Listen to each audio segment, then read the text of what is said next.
Voici Réal Lavigne. Là où j'ai l'impression que les gens ils savent déjà de quoi je vais parler et qu'ils en ont moins besoin.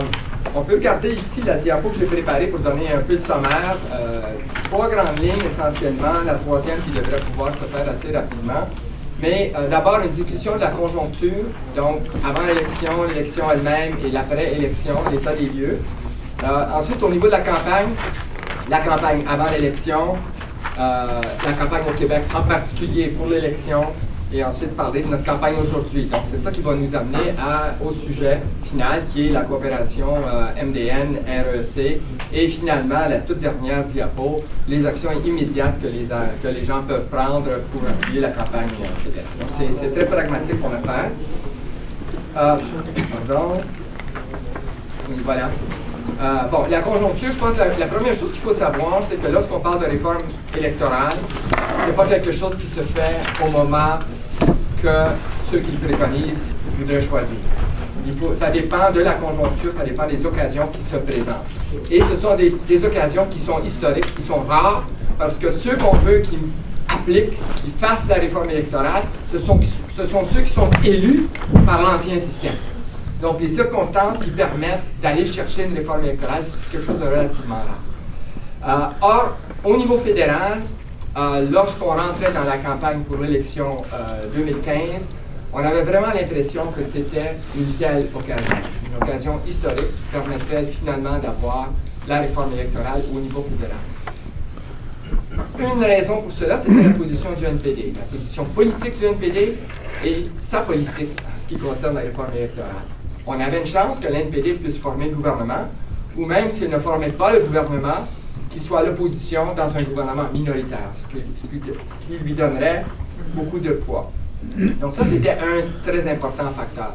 Un autre facteur, peut-être encore plus déterminant, c'était la désaffection populaire envers le gouvernement Harper et la réalisation que les gens avaient que notre système électoral en était pour quelque chose, en était pour beaucoup. On parlait beaucoup d'une fausse majorité avec Harper.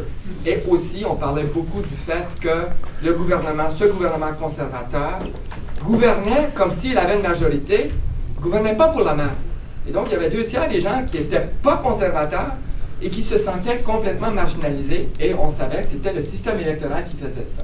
Et donc, ça a créé une sorte d'engouement pour la réforme électorale. On le sentait, nous, avec Fair Vote, partout au Canada. Les gens réagissaient très, très rapidement. Et donc, le troisième point, une sensibilisation du public toujours croissant. Ça fait depuis l'an 2000 environ que Fair Vote travaille ce thème-là. De plus en plus, les gens savent de quoi il s'agit. De plus en plus, quand on approche les gens dans la rue, ils savent tout de suite de quoi il s'agit. Ils signent d'un seul coup, t'as pas besoin de m'en parler, c'est fini. Alors, on avait, comme je dis ici, on avait le vent dans les voiles. Et ça s'est accentué lorsque les libéraux, le 16 juin, ont annoncé leur politique pour un gouvernement ouvert et transparent, qui incluait, parmi ces clauses, la fameuse clause « faire compter tous les votes », qui ne peut vouloir dire autre chose que la proportionnelle. Sauf qu'ils s'en rendent peut-être pas compte. Mais on le sait, nous, que c'est ça que ça veut dire. Il parlait aussi d'éliminer une fois pour toutes le SMUT, le système majoritaire à un tour, et il se donnait 18 mois pour légiférer le changement. C'était relativement radical et donc on était vraiment très enthousiasmés. On était découragés un peu par le fait qu'ils insistaient encore qu'ils allaient regarder le vote préférentiel et la proportionnelle. Nous, on savait très bien qu'on ne pouvait pas faire juste le vote préférentiel et faire compter tous les votes, mais on dirait qu'il y a beaucoup de candidats libéraux qui ne s'en rendaient pas compte. Toujours est-il qu'on avait le vent dans les voiles, jusqu'à temps que le NPD commence à perdre son élan électoral, et aussi qu'on découvre dans notre campagne qu'il y avait vraiment beaucoup de résistance du côté du Parti libéral. Je vais vous en parler un peu tout à l'heure. Bon, alors, l'élection. L'élection a été pour nous une déception. Pas parce qu'on est contre les libéraux, mais parce qu'on sait qu'avec une fausse majorité, c'est très difficile d'avoir la réforme électorale qu'on voulait. Donc, tout le monde espérait, au niveau de Fair Vote, qu'on allait avoir un gouvernement minoritaire, peu importe que ce soit les libéraux ou les NPD qui rentrent en première place, au moins que ce soit minoritaire. Donc, on a été vraiment très déçus à tel point qu'il y a une de nos administratrices qui a complètement disparu pendant plusieurs jours à cause de la Mais dans tout le pays, vous étiez les seuls déçus, je pense. Parce que nous autres, au Québec, on était tous bien contents. On était contents de se débarrasser de Harper, évidemment, mais côté proportionnel, on savait que ça allait vraiment beaucoup nous compliquer la vie. À part du fait que c'était une majorité, l'élection a donné des résultats relativement typiques, dans ce sens qu'une très grande proportion des votes ont été ineffectifs, qui n'ont compté pour rien du tout. On calcule que c'est environ 51-52% de la totalité des votes.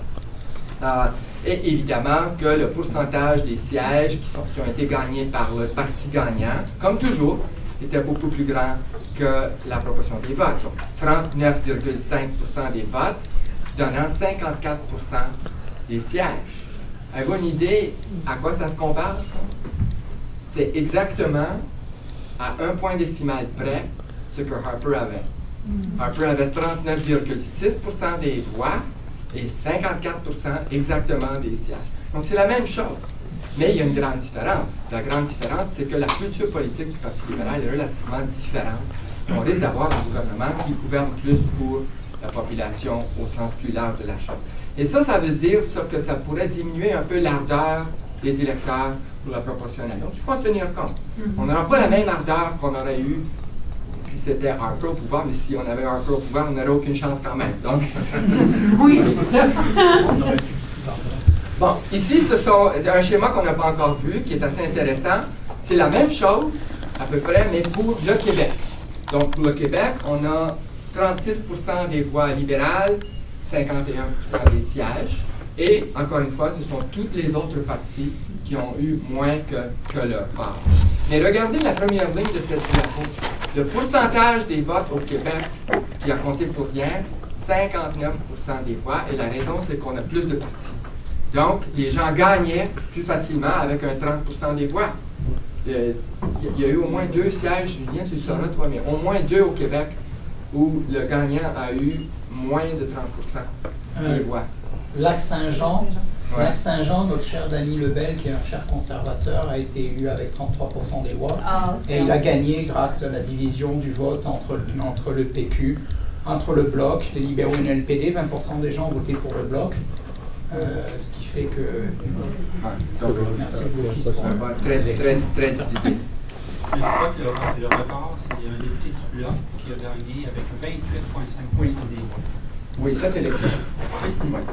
Je pense que c'est le record au Canada. Ça se peut. Ça se peut tout à fait. Le Québec bat tous les records. Société distincte. On va aller reprendre.